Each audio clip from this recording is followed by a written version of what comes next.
Hey everybody, it's Sarah from Your Ideal Self. Long time no see.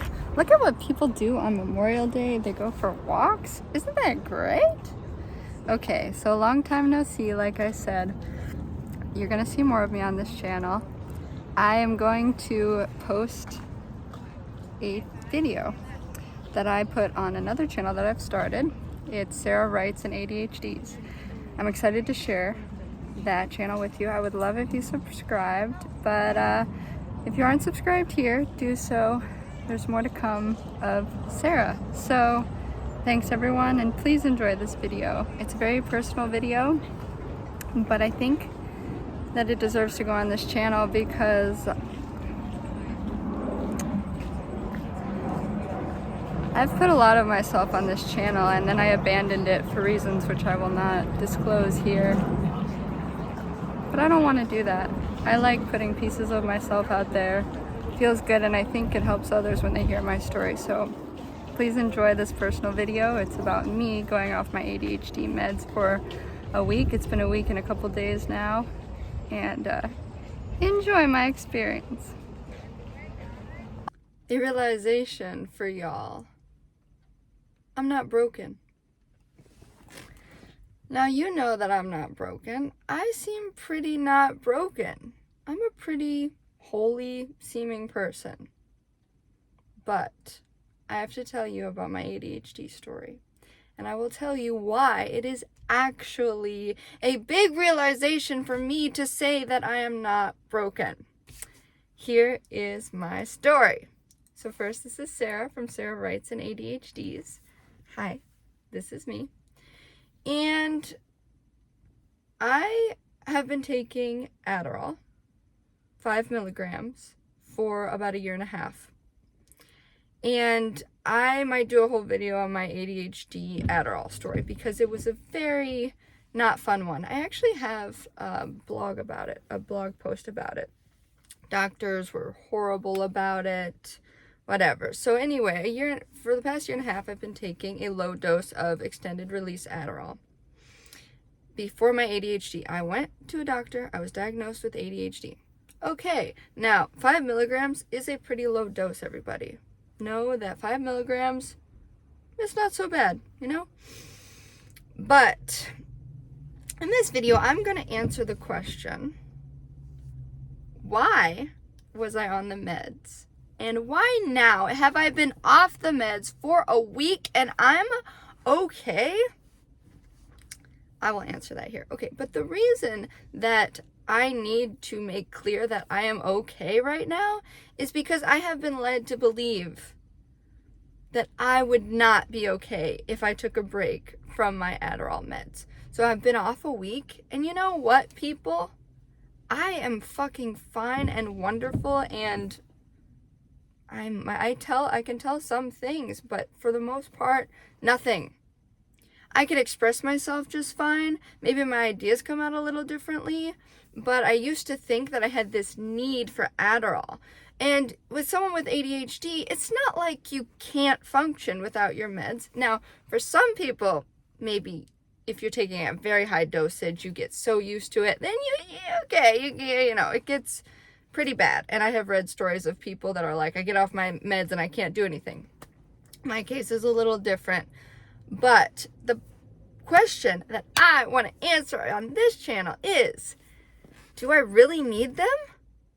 And why am I off my meds and doing fine?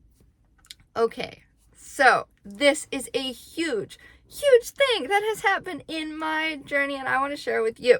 There's a difference between wanting to do something for yourself and wanting to do something for someone else. Oh, look, who knew? Huh. Me, I got on my meds for the wrong reason. Now let's go back a little bit to a little younger Sarah. Okay, so Sarah, like most of us, had insecurities in school. And she didn't feel like she was the brightest kid on the block, and she felt like she had to work harder than other people to do work. She felt like there was an insecurity in how smart she was. And that followed, even though Sarah, this little Sarah, this me, did well throughout school, entirely throughout school, got A's, went as an AP classes, got selected for a couple awards.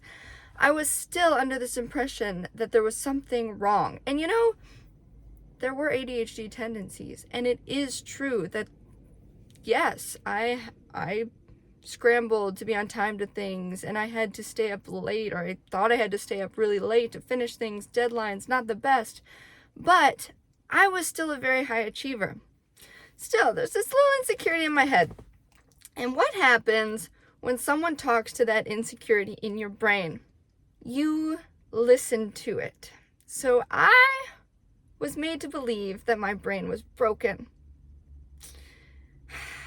I was made to believe that I couldn't function without some sort of meds. And why? How? What? Okay, I only say so much, but I've lived with someone, was in a partnership with someone who, well, insulted my brain. He called me stupid. He told me my brain was broken. He told me I didn't listen. He told me that I was incompetent. He made me want to feel like he was the one that could do everything and I just couldn't. Like, he literally tried to break me. And so I, trying to do my best, hearing this at least once every few days, something about my brain or my time management, taking too long to do something and then being scolded for it. After all this time, what am I gonna do? I'm gonna say, shit, I guess there is something wrong with my brain and I have this untreated ADHD and I need to go fix it. So I went through a long and arduous process with doctors. And I didn't get the meds for myself as much as I wish it was for myself. Now, I told myself it was for myself. In fact, that's the story I've been telling everybody. Yeah, me, I realized there was a problem, totally. Yeah, no. So I got the Adderall meds. And I did find that the Adderall meds helped. It made me feel like I was more efficient in my coaching, and it made me feel like I could stay on tasks for longer. Okay. But then it made me feel like I needed it every single day, or I was not in the best ability to function. I need to emphasize how much of this was that somebody tapped into one of my insecurities. They're like, oh, I know there's a little, let me get it. No matter how successful I was in school, like I had a job and I did really well and I got raises and blah, blah, blah, blah, blah, blah, and I didn't have any meds on it. But when you speak to somebody's insecurities, and I don't just mean speak to them once, okay? Once you're like, oh, dang, okay, sure, okay. But if you're like pounding negativity into someone to make them feel that they are less than, that you have to rely on them to function, and I'm talking about like household chores, like, oh, you don't finish this fully before you go to the next thing, and oh, the drawers are all open, and goodness, it's time to leave, and you just you say 10 minutes, but then you take 15, like, where's your time management? And you got distracted. Your brain, what's wrong with your brain? Your stupid brain. You stupid person.